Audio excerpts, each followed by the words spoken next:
શિક્ષા પાઠ 79-80 જે જ્ઞાન સંબંધી બે બોલ આપણે વાંચેલા તેના અનુસંધાનમાં પ્રવેશિકાના 4 ભાગ જ્ઞાન સંબંધીના તેમાં છેલ્લો શિક્ષા પાઠ 97 જ્ઞાન ભાગ 4 ચોથો ભાગ આ એક બાકી છે તે આજે પૂરો કરીએ. એમાં પૂજ્ય શ્રી બ્રહ્મચારીજી લખે છે, જ્ઞાન મંજીરના આધારે આ બધું જે યશોવીજી મહારાજે જ્ઞાનાષ્ટક લખ્યું તેના આધારે જ્ઞાન સંબંધી અહીંયા આપણને જણાવે છે. શિક્ષાપાઠ 97 જ્ઞાન ભાગ 4. જો ગ્રંથિના ભેદથી ઉત્પન્ન થયેલું અહીં કારણમાં કાર્યનો ઉપચાર છે. જો ગ્રંથિના ભેદથી ઉત્પન્ન થયેલું વિષય પ્રતિભાસ દલ રહિત આત્મ પરિણતિવાળું જ્ઞાન છે, તો વિવિધ પ્રકારના શાસ્ત્રોના બંધનનું શું કામ છે? કારણ કે એ જ અભ્યાસના પરિપાકથી તત્વ સંવેદન થાય ત્યારે ભાવ ચારિત્ર પરિણમે પર સાધન એટલે શાસ્ત્રરૂપની અપેક્ષા નથી. અહીં દ્રષ્ટાંત છે કે જો દ્રષ્ટિ જ અંધકારમાં દેખી શકે એવી હોય તો દીવાઓની શી જરૂર છે? આમાં જણાવ્યું કે જો ગ્રંથિના ભેદથી ઉત્પન્ન થયેલું એટલે મિથ્યાત્વની ગ્રંથિ ભેદાઈ જવાથી અથવા અજ્ઞાન નષ્ટ થવાથી ઉત્પન્ન થયેલું સમ્યક જ્ઞાન આત્મજ્ઞાન જે વિષય પ્રતિભાસ દલથી રહિત છે, 5 ઇન્દ્રિયના વિષયો કે કશાયો એના દળથી રહિત એવું આત્મ પરિણતિવાળું જ્ઞાન છે. આત્મભાવના રૂપ જેને આત્મજ્ઞાન પ્રગટ થઈ ગયું તો વિવિધ પ્રકારના શાસ્ત્રોના બંધનનું શું કામ છે? તો વિવિધ પ્રકારના શાસ્ત્રોમાં ઉપયોગને રોકવાનું શું કામ છે? કારણ કે એ જ અભ્યાસના પરિપાકથી તત્વ સંવેદન થાય. એ તત્વોનો અભ્યાસ કરવાથી આત્મજ્ઞાનની પ્રાપ્તિ થઈ ગઈ, વિષયો પ્રત્યેનું આકર્ષણ મટી ગયું. તો પછી હવે શાસ્ત્રોમાં ઉપયોગને શું કામ રોકો? કેમ કે એ શુભ બંધનનું કારણ છે. જેમ પ્રભુ શ્રી કહે, પ્રભુ અમારે પણ ભક્તિ કરવાની હોય તો કે જ્યારે ઉપયોગ આત્મધ્યાનમાં ન રહી શકે ત્યારે એને શાસ્ત્રોમાં કે ભક્તિમાં રોકવો પડે, નહીં તો એ ઉપયોગ પછી વધારે નીચે આવી જાય, અશુભમાં જતો રહે. પછી પ્રભુ શ્રી કે, પ્રભુ આ પણ દંડ છે, પણ 1000 રૂપિયાનો દંડ થતો હોય ને 1 રૂપિયાનો દંડ હોય તો સારો કયો? 1 રૂપિયાનો, પણ દંડ એ દંડ જ છે. તેમ પ્રભુ શ્રી કે અમને આ શુભ ભાવમાં રહેવું ગમે નહીં, પણ 1000 રૂપિયાના દંડ કરતાં આ 1 રૂપિયાનો દંડ ભરવો સારો, એમ કરીને કે શુભમાં પ્રવૃત્તિ કરીએ. દંડ એ ખોટો જ છે, પણ 1000 કરતો સારો છે. અશુભ કરતાં અશુભ સારું, પણ સૌથી શ્રેષ્ઠ તો આત્મધ્યાન જ છે. જ્યારે જો ગ્રંથિના ભેદથી ઉત્પન્ન થયેલું વિષય પ્રતિભાસ દલ રહિત આત્મ પરિણતિવાળું જ્ઞાન છે, તો વિવિધ પ્રકારના શાસ્ત્રોના બંધનનું શું કામ છે? તો પછી એ શુભ બંધન કરવા અથવા વસ્તુ પ્રાપ્ત થઈ ગયા પછી વસ્તુની શોધ કરવી એની શી જરૂર? જેમ કે એક વસ્તુ આપણે મેળવવી છે, એ મળી ગઈ તો પછી એને શોધવાનું ક્યાં રહ્યું? બધા શાસ્ત્રો ભક્તિ સત્સંગ બધું કરીને કરવું છે શું? સ્વરૂપની પ્રાપ્તિ અને આત્મ સ્વરૂપ મળતા જ્યારે જ્ઞાનીઓને થઈ ગઈ તો પછી વળી એના માટે શાસ્ત્રોમાં ઉપયોગ રોકીને કરવું છે શું? કેમ કે જે પ્રાપ્ત કરવાનું તે થઈ ગયું. હા, શું કહ્યું?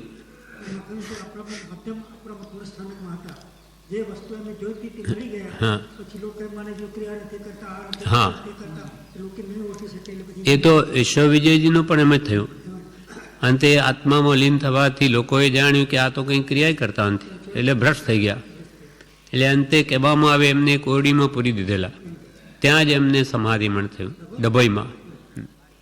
એમ કોઈ આત્મજ્ઞાનીઓની અંતરચર્યા સમજી શકે નહીં અને જાણે ક્રિયા નથી કરતા, પણ જ્યારે સ્વરૂપમાં રમણતા થઈ ગઈ પછી ક્રિયા કરવાનું હોય નહીં. આવડતું ક્રિયા કરે તો એ સ્વરૂપથી નીચે આવે છે. એટલે વિવિધ પ્રતિભાસિત વિષય પ્રતિભાસિત દળથી રહિત પરિણતવાળું જ્ઞાન પ્રગટ છે. તો વિવિધ પ્રકારના શાસ્ત્રોના બંધનનું શું કામ છે? કારણ કે એ જ અભ્યાસના પરિપાકથી તત્વ સંવેદન થાય. એટલે શાસ્ત્રો ભણવાથી એનો અભ્યાસ કરવાથી જ પરિપક્વ દશા થાય, ત્યારે આત્માનુભવ થાય, ત્યારે ભાવ ચારિત્ર પરિણમે. ત્યારે એ ચારિત્ર એના આત્મપ્રદેશોમાં પરિણમેલું હોય છે. ભાવ ચારિત્ર થઈ જાય દ્રવ્યથી. જેમ કૃપાળદેવ અંતર ચારિત્ર ગુરુરાજનું ભાંગે ભવસંતા. પરમ કૃપાળદેવની બાહ્ય સ્થિતિ ગમે તે હોય પણ એ ઉદયાધીન છે, પણ અંતર આત્મા એમનો સદા સ્વરૂપમાં રમનારો છે, માટે ભાવ ચારિત્રમાં પરણ્યા છે. એમ શાસ્ત્રોના અભ્યાસના પરિપાકથી જ્યારે તત્વ સંવેદન થાય ત્યારે ભાવ ચારિત્ર પરિણમે. પર સાધનની અપેક્ષા નથી, ત્યાં શાસ્ત્ર બધા પર થઈ જાય છે, પછી એની જરૂર નથી.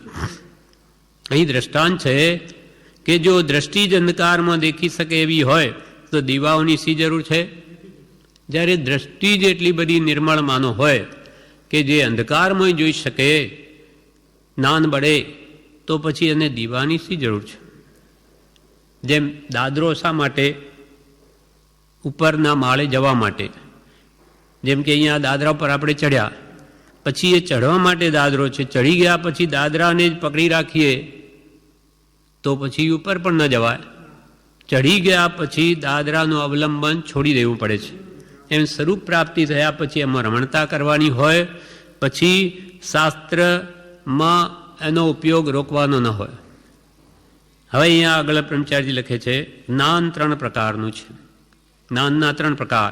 એક વિષય પ્રતિભાસ્વરૂપ, બીજું આત્મ પરિણતિવાળું અને ત્રીજું તત્વ સંવેદન રૂપ. એટલે શું? એક તો વિષય પ્રતિભાસ્વરૂપ પહેલું, એટલે આત્મામાં વિષયોનું આકર્ષણ હોય. સંસારી જીવો મોહવશ 5 ઇન્દ્રિયના વિષયોમાં જ એની રતિ છે એના આત્માની, તો એ વિષય પ્રતિભાસવાળું એનું જ્ઞાન છે, મિથ્યા જ્ઞાન છે. બીજું આત્મપરિણતવાળું, એટલે આત્મા માત્ર જ્ઞાતા દ્રષ્ટા રહે એવું જ્ઞાન. એ રાગદ્વેષ અજ્ઞાન જઈને ગ્રંથિભેદ થયે જે સમ્યક દ્રષ્ટિને હોય છે, સાચું જ્ઞાતા દ્રષ્ટા પણ. એટલે બીજું આત્મપરિણતવાળું, એટલે માત્ર જ્ઞાતા દ્રષ્ટા રહે, જેવા ઉદય આવે તે પ્રમાણે. અને ત્રીજો જ્ઞાનનો ભેદ છે તે તત્વ સંવેદન રૂપ, એટલે માત્ર આત્માનુભવ રૂપ જ્ઞાન, સ્વરૂપમાં મગ્નતા. આ 3 પ્રકારનું જ્ઞાન. પહેલું વિષય પ્રતિભાસિત, એટલે 5 ઇન્દ્રિયના વિષયોમાં વૃત્તિ રમે તે. બીજું જ્ઞાતા દ્રષ્ટા પણ રહે તે આત્મપરિણતવાળું.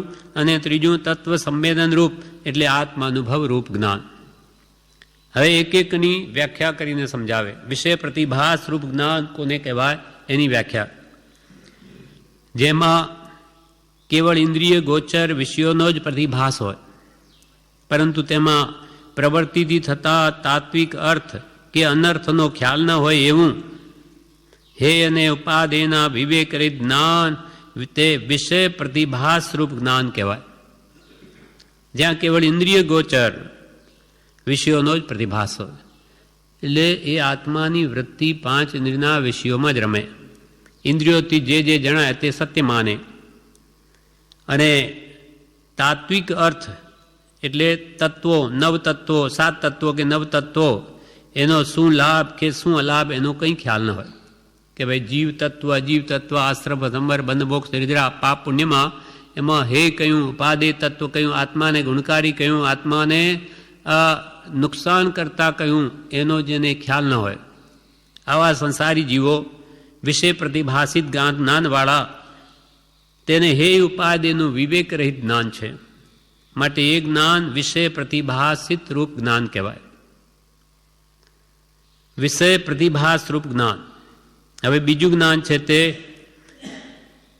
આત્મપરિણતિવાળું એના વિશે વ્યાખ્યા કરે.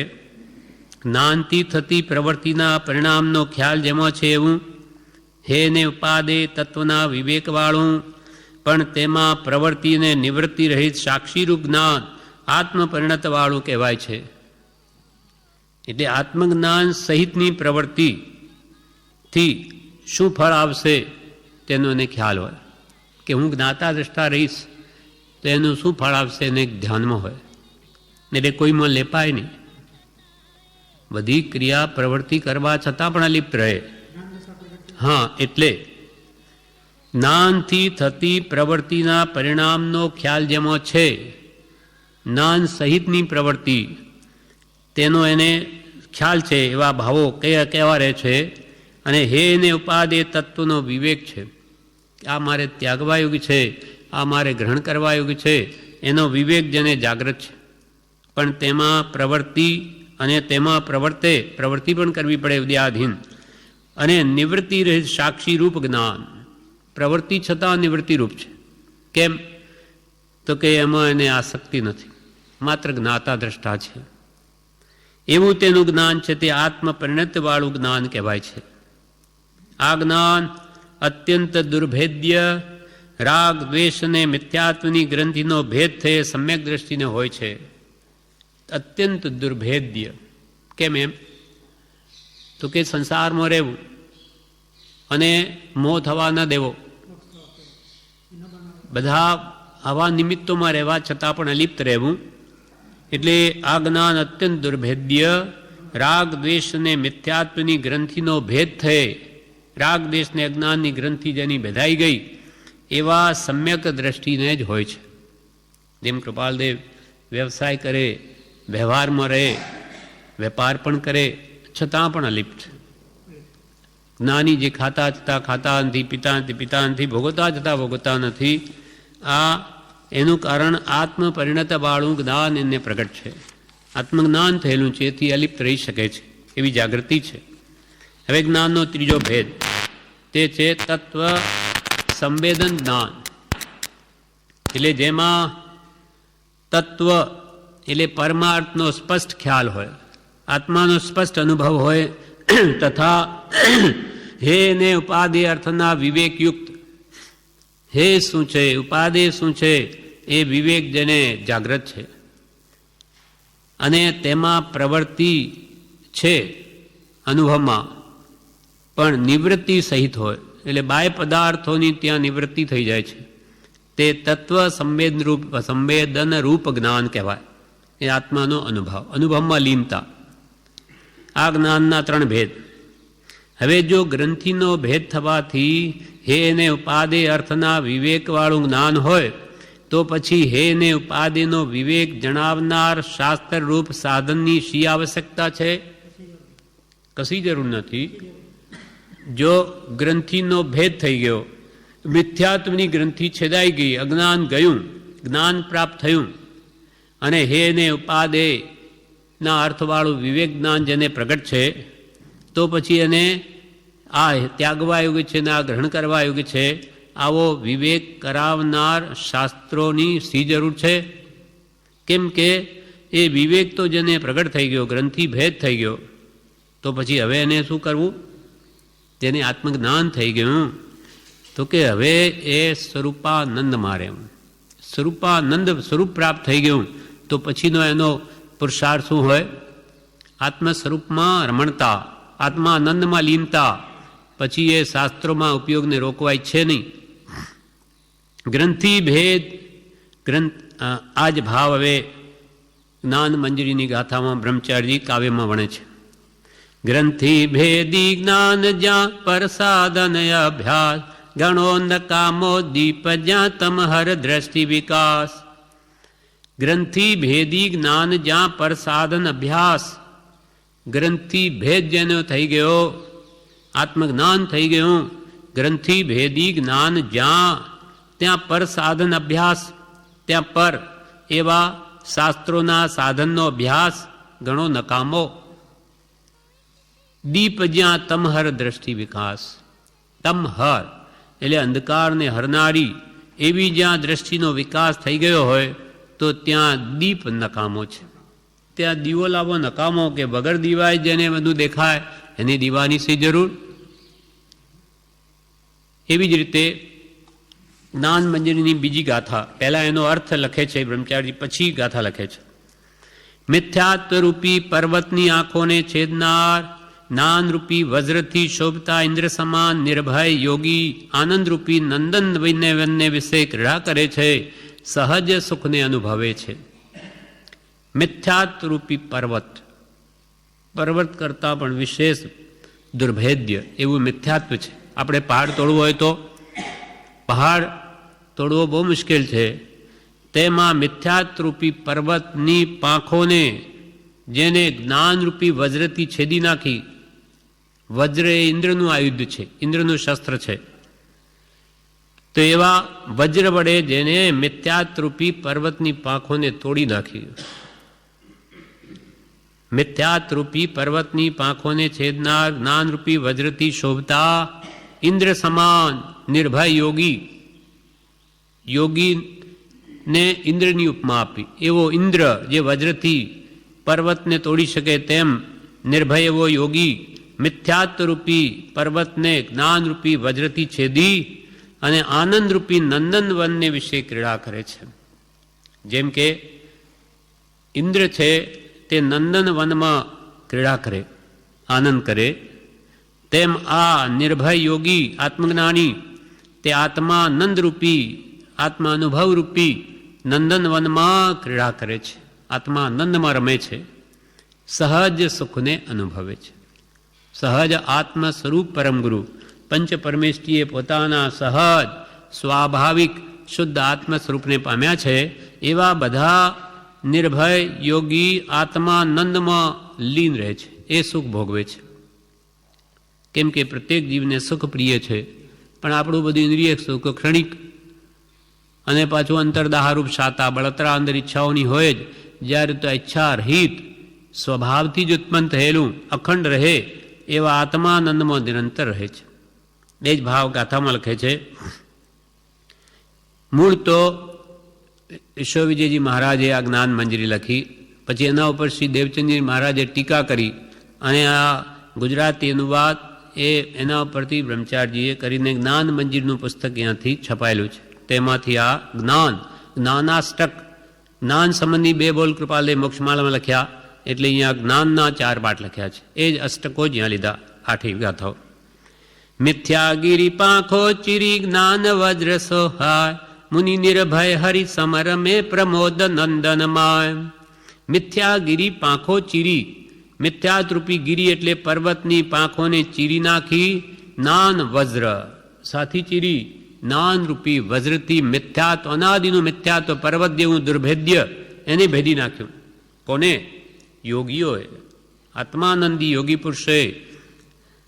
મુનિ નિર્ભય હરિ સમરમે, આવા મિથ્યાત્મને તોડી આત્મજ્ઞાન પ્રાપ્ત કરી નિર્ભય બની હરિસમ, હરિ એટલે ઇન્દ્ર, ઇન્દ્ર સમાન રમે, ઇન્દ્ર નંદન વનમાં રમે, પ્રમોદ નંદનમાં, ઇન્દ્રો દેવો નંદન વનમાં રમે, તેમાં યોગી નિર્ભય યોગી આત્મા નંદમાં રમે. એ નંદન વન કરતોય અનંત ગણું સુખ છે, પણ એ તો જે અનુભવે એને જ ખબર આવે. જે જાણે તે જ માણે અને માણે તે જ વખાણે. નાની પુરુષે આત્માનંદ અનુભવ્યો એટલે આ બધા વખાણ કરીને આપણને કહે છે કે તમે પણ એ આત્માનંદ મેળવી શકો છો, અને એની ધારા અખંડ રહે છે, એ કદી નાશ ન પામે. જ્યારે ઇન્દ્રિય સુખ તો સાવ ક્ષણિક, અલ્પ માત્ર, ગમે એટલી મહેનત કરીને રસોઈ બનાવી હોય પણ એનું સુખ કેટલું? જીભ પર રહે માત્ર એટલું જ. ગળે ઉતરી ગયું કાંઈ નહીં, કોળિયો મોઢે સુધી આવે ત્યાં સુધી કંઈ નહીં, એ તો ક્ષણ માત્ર છે, અને એ પણ પેટમાં ગયે પછી ભારરૂપ થઈ શકે છે, પચે નહીં તો, અને દુઃખ આપી શકે. જ્યારે આત્માનું સુખ સ્વાધીન, પર વસ્તુને આધીન નહીં, અને એની ધારા પણ અખંડ રહે છે. હવે ફરી એ આત્માનંદ કેવો, એ જ્ઞાન કેવું, તેનું આગળ એની ઉપમા આપે છે. સમુદ્રમાંથી નહીં ઉપજેલું અમૃત આ અમૃત કેવું છે? જ્ઞાનામૃત. સમુદ્રમાંથી જે આખો વૈષ્ણવમાં કહેવાય કે સમુદ્ર આખો મથ્યો દેવોએ અને એમાંથી અમૃત કાઢ્યું. પણ અહીંયા તો જ્ઞાનરૂપી અમૃત. સમુદ્રમાંથી નહીં ઉપજેલું અમૃત, જરા અને મરણને હરનાર રસાયણ, પણ ઔષધિઓથી તૈયાર કરેલું નહીં. આ આત્માનંદ, આત્મજ્ઞાન એ રસાયણ છે. સાનું? જન્મ જરા અને મૃત્યુને નાશ કરનારું. પણ આ ઔષધોથી તૈયાર કરેલું નહીં. જેમ રસાયણ આયુર્વેદમાં બને, ચ્યવનપ્રાશ વગેરે, એ કે ભાઈ વૃદ્ધાવસ્થા ન આવવા દે અથવા મૃત્યુ તમને જલ્દી ન થવા દે, એમ જેમ એ તો નામ માત્ર છે. પણ ખરેખર રસાયણ કે જે જન્મ જરા મૃત્યુને નાશ કરી શકે તે જ્ઞાનામૃત છે. જ્ઞાનરૂપી અમૃત, વચનામૃત, ઉપદેશામૃત, બોધામૃત, આ બધા સાચા અમૃત છે કે જીવને સદા અમર બનાવી દે. પછી કોઈ કાળે એનું મૃત્યુ થાય જ નહીં. જન્મ જ ન હોય તો મૃત્યુ ક્યાંથી હોય? એટલે આ સાચું અમૃત તો આ છે, સત્પુરુષના વચનો રૂપી જ્ઞાનરૂપી અમૃત. સમુદ્રમાંથી નહીં ઉપજેલું અમૃત, જરા અને મરણને હરનાર રસાયણ, પણ ઔષધિઓથી તૈયાર કરેલું નહીં. વળી આત્મેશ્વર્ય કેવું? તો કે હાથી, ઘોડા આદિ અન્યની અપેક્ષા વગરનું ઐશ્વર્ય.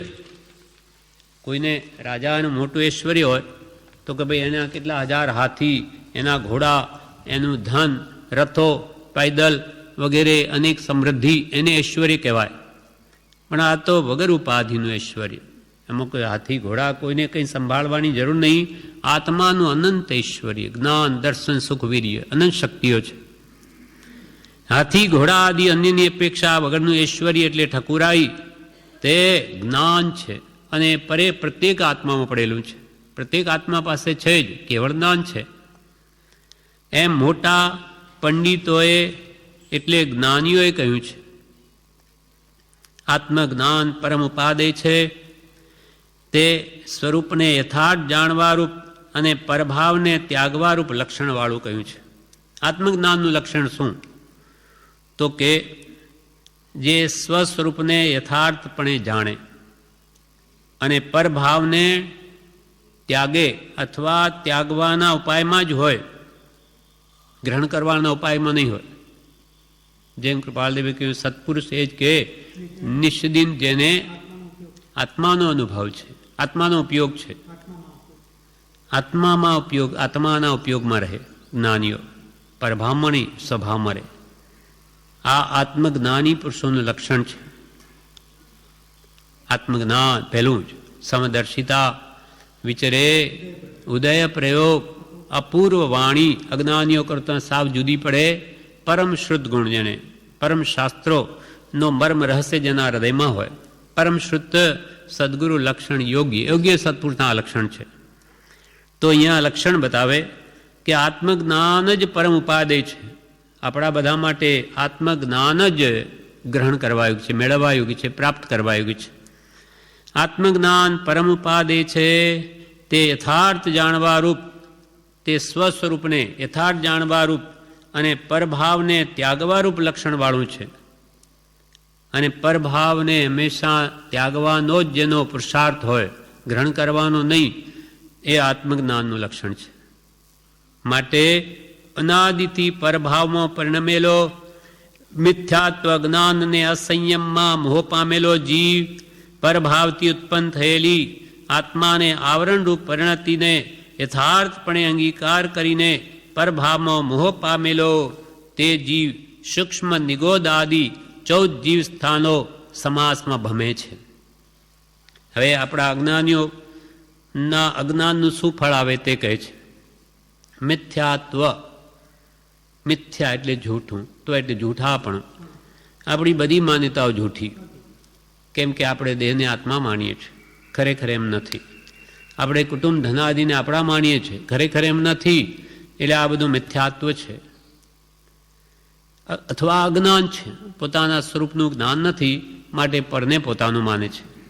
મિથ્યાત્વ જ્ઞાનને અસંયમમાં દેહને પોતાનો માન્યો, એટલે દેહમાં ઇન્દ્રિયો છે, ઇન્દ્રિયો પોતપોતાના વિષયોને ઈચ્છે એટલે એમાં જીવની પ્રવૃત્તિ થાય વિષયોમાં, એટલે અસંયમમાં આવે છે, મોહમાં પરિણમે છે. મિથ્યાત્વ જ્ઞાન અને અસંયમમાં મોહ પામેલો એવો આ જીવ તે પરભાવથી ઉત્પન્ન થયેલી, પરમાં વૃત્તિ જવાથી ત્યાંથી ઉત્પન્ન થયેલી આત્માને આવરણરૂપ પરિણતિ. પરભાવમાં આપણે રાગદ્વેષ કરીએ એટલે આત્મા ઉપર આવરણ આવે. નાનાવરણીય, દર્શનાવરણીય, અંતરાય, મોહનીય એ બધા કર્મોના આવરણ આત્મા પર આવતા જાય એટલે આત્મા ઢંકાતો જાય છે, એનું મૂળ સ્વરૂપ. આત્માને આવરણરૂપ પરિણતિને યથાર્થપણે અંગીકાર કરીને એને યથાર્થ માની લે. કેમ કે આવરણ આવી ગયા, હવે બુદ્ધિ કર્માનુસારીની, કર્મને અનુસાર બુદ્ધિ થાય એટલે આવરણવાળી બુદ્ધિ થઈ ગઈ. પછી એને જે સમજાય, જે વિચારે, બસ એ બરોબર છે, એમ જ છે. પરભાવથી ઉત્પન્ન થયેલી આત્માને આવરણરૂપ પરિણતિને યથાર્થપણે અંગીકાર કરીને, સાચી માનીને પોતાની બુદ્ધિને પરભાવમાં મોહ પામે. સ્વ આત્મા સિવાય બધો પરભાવ છે. પરભાવમાં મોહ પામેલો તે જીવ સૂક્ષ્મ નિગોદ આદિ 14 જીવ સ્થાનો સમાસમાં ભમે છે. પર પદાર્થમાં આસક્તિ કરવાથી જીવ કર્મ બાંધે અને એ રાગ દ્વેષ આદિ કર્મોના ફળમાં જીવ ક્યાં ભમે? સૂક્ષ્મ નિગોદ આદિ 14 જીવ સ્થાનોમાં ભમે. 14 જીવ સ્થાનો કૃપાળુદેવે 766 પાન ઉપર વચનામૃતમાં સ્પષ્ટ જણાવ્યા છે. હા, ના વ્યાખ્યાન સાર 2માં એ આપણે આ પાઠ પેલો પૂરો કરી લઈએ પછી આપણે જોઈ લઈશું. એટલે અર્થાત 84 લાખ જીવાનિમાં ભમે છે. ત્યાં પણ એ જ કહ્યું કે 1 રૂપે 2 રૂપે જીવ કેવી રીતે 3 પ્રકારે, કેમ 4 પ્રકારે, કેમ 14 પ્રકાર જીવના બતાવ્યા. ના હા, વ્યાખ્યાન સાર 2માં તો અથવા ટૂંકામાં 84 લાખ જીવા યોનિમાં આપણો આત્મા અથવા 4 ગતિમાં જ ભ્રમણ કરે છે. શાના કારણે? તો કે પરભામો મોહ પામવાથી, પરપદાર્થમાં આસક્તિ કરવાથી જીવ સૂક્ષ્મ નિગોદાથી લગાવી અને ઠેઠ દેવલોક કે 14 રાજલોકમાં જ ભમ્યા કરે છે. અને તત્વજ્ઞાન રૂપ અમૃતમાં પરિણમેલો આત્મા, અને જેને આત્મ સ્વરૂપનું જ્ઞાન થઈ ગયું, સ્વરૂપનું, એ શું કરે? એ સામો રમે.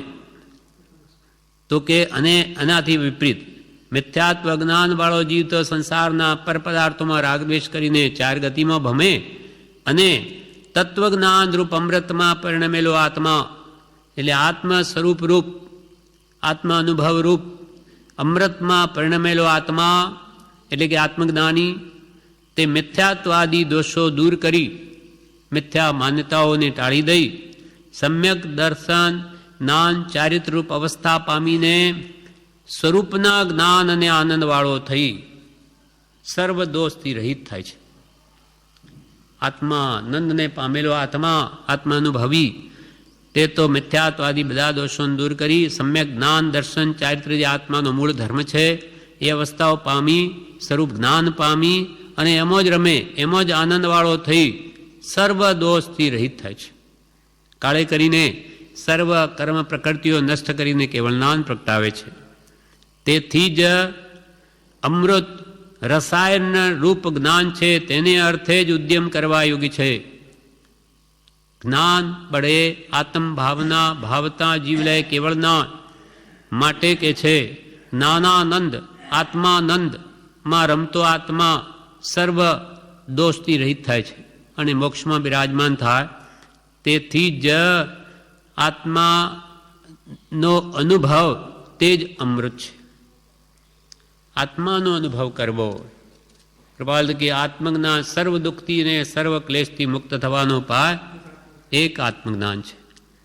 એટલે એ આત્મ અનુભવ તે જ અમૃત, તે જ રસાયણ રૂપ જ્ઞાન છે, તેને અર્થે જ ઉદ્યમ કરવા યોગ્ય છે.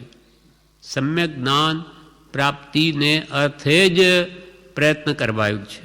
ત્યાં જ એનો પ્રયત્ન પુરુષાર્થ હોવો જોઈએ. જો ઈચ્છો પરમાર્થો કરો સત્ય પુરુષાર્થ ત્યાં. તેથી જ આત્માનો અનુભવ તે જ અમૃત અથવા રસાયણ રૂપ જ્ઞાન છે, તેને જ અર્થે ઉદ્યમ કરવા યોગ્ય છે. આ જ ભાવ હવે જ્ઞાનાષ્ટક જ્ઞાન સારમાં નાના અષ્ટકની 8મી ગાથામાં કહ્યો જ્ઞાન મંજરી. રસાયણ ઔષધિ જ નહીં અમિસમ ઉદધિ જાત પરાધીન ઐશ્વર્ય નહીં જ્ઞાન તેજ વિખ્યાત. રસાયણ ઔષધિ જ નહીં, રસાયણ જે ઔષધિથી ઉત્પન્ન થાય એ નહીં. અમી નહીં ઉદધિ જાત, ઉદધિ એટલે સમુદ્ર, અને સમુદ્રથી ઉત્પન્ન થયેલું આ અમૃત નહીં. રસાયણ ઔષધિ જ નહીં અમી નહીં ઉદધિ જાત, અમી એટલે અમૃત. પરાધીન ઐશ્વર્ય નહીં જ્ઞાન તેજ વિખ્યાત. આ પરાધીન ઐશ્વર્ય નથી. છખંડનું આધિપત્ય હોય એ પણ ત્યાં પરાધીનતા જ આપે. કૃપાલદેવ કહ્યું ચક્રવર્તીનો છખંડનો અધિકાર ચક્રવર્તી ભોગવે, પણ તેટલી ઉપાધિ પણ ભોગવે છે. એને છખંડનું બધી સંભાળ રાખવાની કેટલી ઉપાધિ.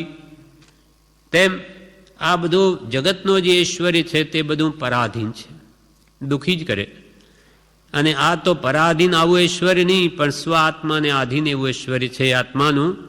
એવું જે આત્મજ્ઞાન તે જ વિખ્યાત છે, તે જ પ્રશંસનીય છે, અને તે જ પ્રાપ્ત કરવાયું છે. રસાયણ ઔષધિ જ નહીં અમિસમ નહીં ઉદધિ જાત પરાધીન ઐશ્વર્ય નહીં જ્ઞાન તેજ વિખ્યાત. જ્ઞાન મંજરી 8 અષ્ટકની 8 ગાથાઓ પૂરી થઈ 4 ભાગોમાં આવીને. હવે અહીંયા કૃપાળુ દેવના આ વચનામૃતમાંથી જ હવે આગળ લખ્યું છે. વચનામૃત 717માંથી અહીંયા બ્રહ્મચારીએ ટાંક્યું છે કૃપાલનું કે એક મુનિ ગુફામાં ધ્યાન કરવા જતા હતા. હા, ઉપદેશ છાયામાંથી એટલે વચનામૃતમાંથી જ છે જે કંઈ હવે ફકરાઓ છે તે. એટલે એક મુનિ ગુફામાં ધ્યાન કરવા જતા હતા. ત્યાં સિંહ મળ્યો. તેમના હાથમાં લાકડી હતી. સિંહ સામી લાકડી ઉગામી હોય તો સિંહ ચાલ્યો જાય એમ મનમાં થતાં મુનિને વિચાર આવ્યો કે હું આત્મા અજર અમર છું, આ દેહ પ્રેમ કરવા યોગ્ય નથી, માટે હે જીવ અહીં જ ઊભો રહે. સિંહનો ભય છે તે જ અજ્ઞાન છે. દેહમાં મૂર્છાને લઈને ભય છે. આવી ભાવના ભાવતા 2 ઘડી સુધી ઊભા રહ્યા તો કેવળ જ્ઞાન પ્રગટ થયું. માટે વિચાર દશા વચ્ચે ઘણો જ ફેર છે. આત્મજ્ઞાન છે તો આવી વિચારણા આવી. કેવી વિચારણા ફરી ગઈ? મુનિ ગુફામાં ધ્યાન કરવા જતા હતા અને સામે સિંહ મળ્યો. એટલે વિચાર આવ્યો કે આ લાકડી મારા હાથમાં છે, જો ઉગામું તો આ સિંહ ચાલ્યો જાય. પણ પાછો વિચાર આવ્યો કે હું લાકડી ઉગાવું શા માટે? હું તો અજર ને અમર છું, મને વૃદ્ધાવસ્થા નથી, મને મૃત્યુ જ નથી. હું તો અજર અમર ને અવિનાશી દેહાતીત સ્વરૂપ છું. આ દેહ તે મારું સ્વરૂપ છે નહીં, હું શું કામ લાકડી ઉગાવું? આ દેહ છે તે પ્રેમ કરવા યોગ્ય નથી, દેહાધ્યાસ રાખવા યોગ્ય નથી. માટે હે આત્મા અહીં જ ઊભો રહે. શું કામ ભય પામે? અહીં જ ઊભો રહે. સિંહનો ભય છે એ જ તારું અજ્ઞાન છે, અને એ તો દેહમાં મૂર્છાને લઈને ભય છે. આવી ભાવના ભાવતા 2 ઘડી ત્યાંના ત્યાં ઉભા રહ્યા ધ્યાનમાં કે શ્રેણી માંડી. આવા ઉત્તમ વિચારોથી કેવળ જ્ઞાન પ્રગટ થયું. માટે કે છે વિચાર દશામાં કૃપાલ કે ઘણો જ ફેર છે.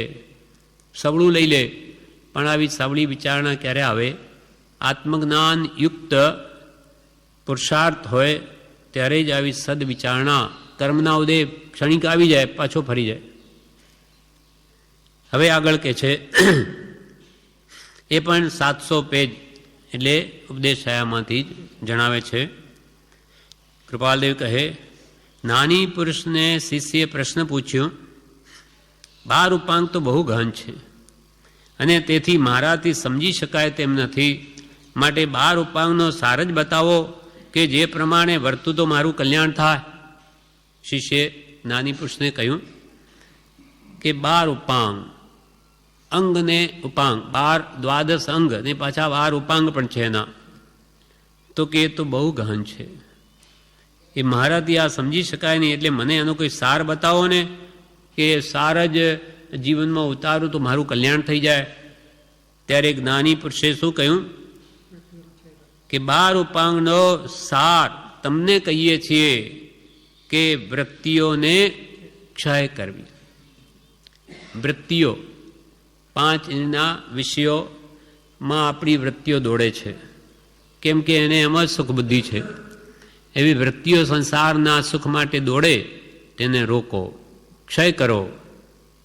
પ્રભુશ્રીને પણ કૃપાલદેવે કહેલું, મુનિ વૃત્તિઓને રોકજો, વૃત્તિઓ તો જશે જ. જેમ પાણી છે તો નાખીએ તો જ્યાં ઢાળો એ તરફ જાય જ, નીચે ઢાળે જાય જ. તેમ અનાદિનો આ જીવની વૃત્તિઓ હલકી છે, નીચ વૃત્તિઓ છે, તો એ તો જવાની, પણ એને રોકજો સમ્યક જ્ઞાન ના મળે, તે તમને ક્યાંય ઢસડી ન જાય. એમ 12 ઉપાંગનો સાર તમને કહીએ છીએ કે વૃત્તિઓનો ક્ષય કરવો, એને જડ મૂળથી નષ્ટ કરી દેવી. સત્પુરુષના બોધ બળે ભવતરીએ, આપણી તાકાત નથી, પણ જ્ઞાનીના બોધ બળે એ અનાદિની વૃત્તિઓને પણ ક્ષય કરી શકાય છે. અને સત્સંગ એનો સર્વશ્રેષ્ઠ ઉપાય છે. હા, સત્સંગ છે તે કામ બાળવાનો બળવાન ઉપાય છે. હવે આ વૃત્તિઓ 2 પ્રકારે કઈ, કૃપાલદેવ કહે વૃત્તિઓ 2 પ્રકારની છે, એક બાહ્ય અને બીજી અંતર.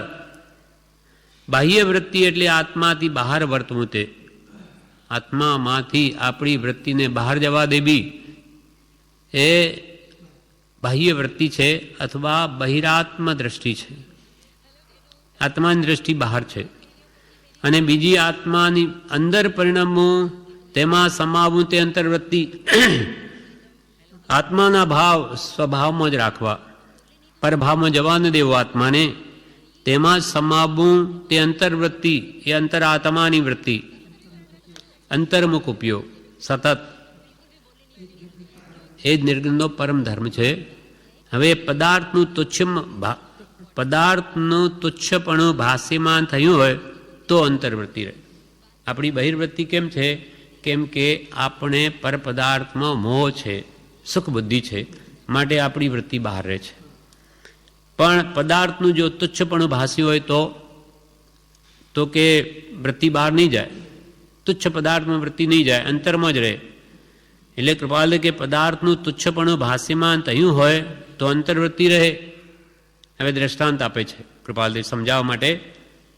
જેમ અલ્પ કિંમતનો એવો જે માટીનો ઘડો તે ફૂટી ગયો, અને પછી તેનો ત્યાગ કરતાં આત્માની વૃત્તિ ક્ષોભ પામતી નથી. આપણા ઘરમાં પાણીનું માટલું ભરવાનું હોય, એ ફૂટી ગયું, તો એ ઠીકરાને બહાર નાખતા આપણને કોઈ દુઃખ નથી થતું કે ભાઈ આ બહાર કેવી રીતે ફેંકી દો, અરે એ તો તુચ્છ છે, એમાં એને શું કરવાના.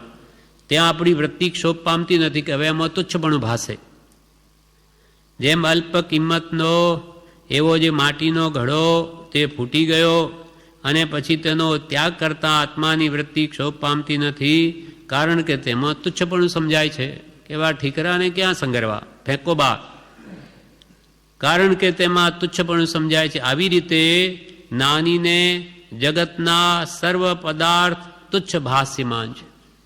જ્ઞાની પુરુષને આખું જગત તૃણવત છે, તુચ્છ ભાષ્યમાન છે, માટે એની વૃત્તિ ક્યાંય ખેંચાતી નથી. એટલે અંદરમાંથી જ્ઞાન બળે સત્પુરુષના ઉપદેશથી જગતના પદાર્થો આવા તુચ્છ ભાષ્યમાન થાય, વિષય કસાય, તો એની વૃત્તિ ત્યાં ખેંચાય જ નહીં, જાય જ નહીં. આવી રીતે જ્ઞાનીને જગતના સર્વ પદાર્થ તુચ્છ ભાષ્યમાન છે. જ્ઞાનીને 1 રૂપિયાથી માંડી સુવર્ણ ઇત્યાદિક પદાર્થમાં સાવ માટી પણ જ ભાસે છે. જ્ઞાની પુરુષોને તો 1 રૂપિયાથી લગાવી સુવર્ણ આખું જગત સોનાનું થાય તો પણ અમને તો તૃણવત છે આખું જગત.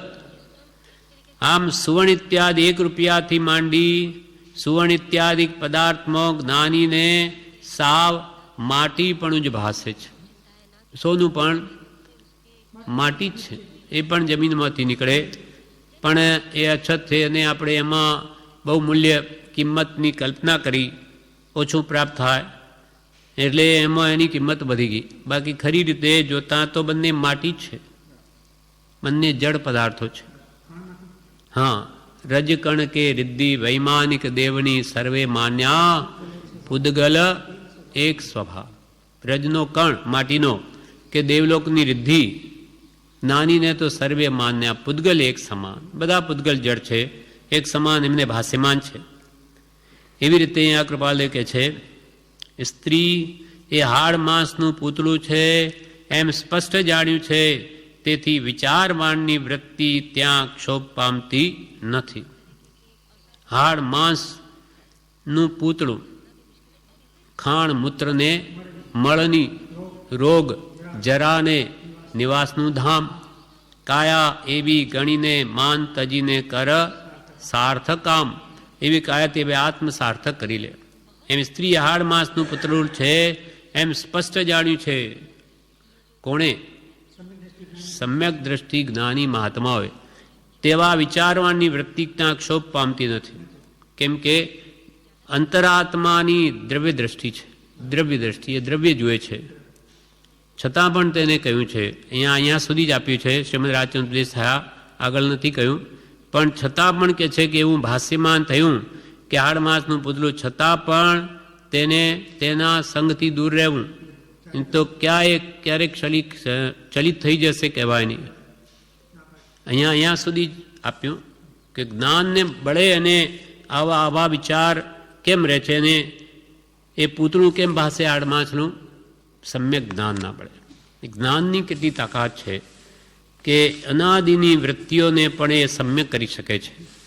આ પ્રમાણે આ જ્ઞાન સંબંધી ચોથો પાઠ પણ પ્રવેશિકામાં પૂરો થયો. હવે અહીંયા જે કૃપાલદેવે કહેલું, નહીં બ્રહ્મચારીજીએ કહ્યું કે સૂક્ષ્મ નિગોદ આદિ 14 જીવ સ્થાનોમાં આ જીવ ભમે. આ 14 જીવ સ્થાનો કયા? તે કૃપાલદેવ વ્યાખ્યાન સાર 2-5-766 જણાવે છે વચનામૃતમાં કે એક પ્રકારે સામાન્યપણે સંસારી જીવોના 14 ભેદ છે. સંસારી જીવો એક પ્રકારે, 2 પ્રકારે ઇત્યાદિ અનેક પ્રકારે કહ્યા છે. અહીંયા 14 પ્રકાર સુધી સમજાવે છે કે એક પ્રકારે સામાન્યપણે ઉપયોગ લક્ષણે સર્વ સંસારી જીવો. એક પ્રકાર એટલે અનંતા જીવ છે. એ સામાન્યપણે ગણીએ તો બધા જ જીવો ઉપયોગ લક્ષણવાળા, જ્ઞાન ઉપયોગ અને દર્શન ઉપયોગ. ઉપયોગો લક્ષણમ, જીવનું લક્ષણ શું? ઉપયોગ, જ્ઞાન ઉપયોગ. એ મુખ્ય એનો અસાધારણ ગુણ છે, એનાથી ઓળખાય છે. એટલે એક પ્રકારે જીવ ગણીએ તો બધા જીવો જ ઉપયોગ લક્ષણવાળા. પછી 2 પ્રકારે ગણીએ તો ત્રસ કે સ્થાવર, કાં તો હાલતા ચાલતા, કાં આ પૃથ્વી પાણી અગ્નિ વાયુ વનસ્પતિ સ્થાવર જીવો હાલી ચાલી નહીં શકે. ત્રસ અને સ્થાવર 2 પ્રકારે. અથવા ફરી 2 પ્રકાર બીજી રીતે પણ કયા, વ્યવહાર રાશિ અને અવ્યવહાર રાશિ. જે નિત્ય નિગોદમાં જીવ પડ્યા, કોઈ દિવસ બહાર આવ્યા જ નથી, તે અવ્યવહાર રાશિ કહેવાય. અને એકવાર પણ જે બહાર આવી ગયા તે વ્યવહાર રાશિ કહેવાય. એટલે કે અવ્યવહાર રાશિ અથવા વ્યવહાર રાશિમાં એમાં બધા જીવો આવી ગયા. એમ જેમ કે સૂક્ષ્મ નિગોદમાંથી નીકળી એક વખત રસપણું પામ્યા છે તે વ્યવહાર રાશિ. સૂક્ષ્મ નિગોદમાંથી બહાર આવી, કૂટાતો પીટાતો બહાર આવી અને એકવાર પણ જે ત્રસ કાય પામ્યો, એકેન્દ્રિયમાંથી બેન્દ્રિયમાં આવ્યો, તે વ્યવહાર રાશિમાં આવી ગયો ગણાય. એટલે 2 પ્રકારે કયા તો કે વ્યવહાર રાશિ અથવા અવ્યવહારમાં રહેલા, અથવા ત્રસ અથવા સ્થાવર. પાછા તે સૂક્ષ્મ નિગોદમાં જાય, એકવાર બહાર નીકળીને, તો તે વ્યવહાર રાશિ કહેવાય અથવા ઇતર નિગોદ કહેવાય.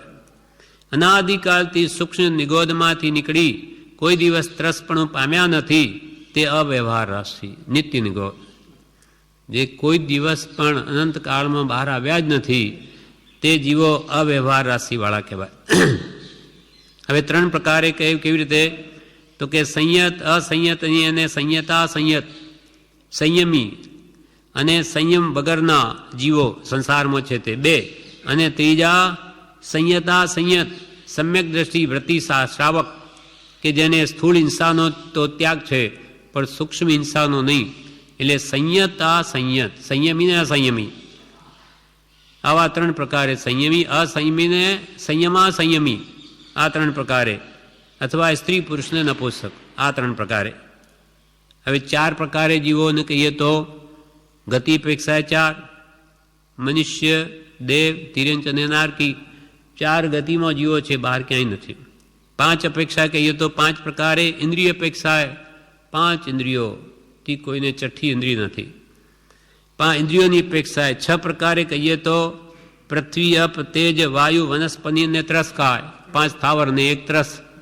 7 પ્રકારે કહીએ તો કૃષ્ણ, નીલ, કાપોત, તેજો, પદ્મ, શુક્લ અને અલેસી, 6 તો લેસ્યાવાળા, અને 7મા અલેસી. અલેસી કોણ?